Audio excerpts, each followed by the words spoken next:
Identification des besoins du sportif. La dépense énergétique générée par l'activité physique entraîne une perte de substrat énergétique en kilocalories à restaurer pour conserver un bon statut nutritionnel et permettre la restauration et la progression. Selon l'utilisation des filières liées au couple intensité-durée, nous consommons dans la filière anaérobie alactique de la créatine phosphate, qui est un ensemble d'acides aminés, pour produire de l'ATP, ainsi que l'utilisation de protéines sous forme d'acides aminés glucoformateurs participant à la formation d'énergie. En anaérobie lactique, l'utilisation du glycogène et sa transformation en lactate, pouvant également de façon réversible servir de substrat pour synthétiser du glucose, et en limite de la capacité de cette filière, la production de ions H+, va entraîner l'acidification de l'organisme, nécessitant de choisir une alimentation permettant le rééquilibrage. En filière aérobie, l'utilisation du glycogène sera transformée en finale en gaz carbonique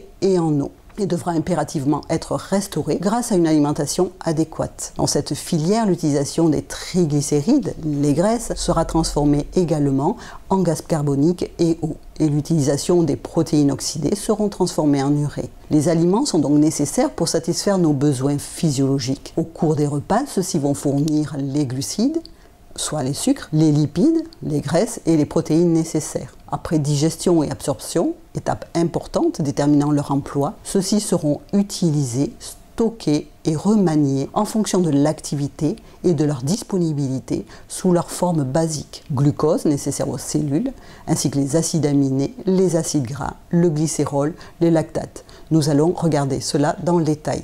Leur utilisation requiert également de l'énergie. Ces nutriments interagissent et servent tour à tour à produire les éléments nécessaires afin de permettre à notre organisme de fonctionner et de s'adapter à tous les contextes de la vie normale lorsque nécessaire. Le jeûne, l'activité physique, l'alimentation restrictive. Le principal carburant des cellules étant le glucose. La glycémie est finement régulée par un duo hormonal, le glucagon et l'insuline. La production de cette dernière est par ailleurs une nécessité pour les tissus non glucodépendants, le muscle, le tissu adipeux, afin de pouvoir capter le glucose. Son rôle est de maintenir un niveau sanguin de glucose aux environs d'1 gramme par litre. L'insuline est une hormone de stockage pour le sucre qui va alimenter nos cellules insulinodépendantes. La masse grasse a besoin d'elle pour permettre le passage des acides gras dans la cellule et du glycérol pour produire les triglycérides. La masse musculaire qui, grâce à son action, va s'enrichir du glucose sous la forme de glycogène. Pour les acides gras, issus de la transformation des graisses qui vont être transformés en triglycérides et constituer la masse grasse. Pour les acides aminés,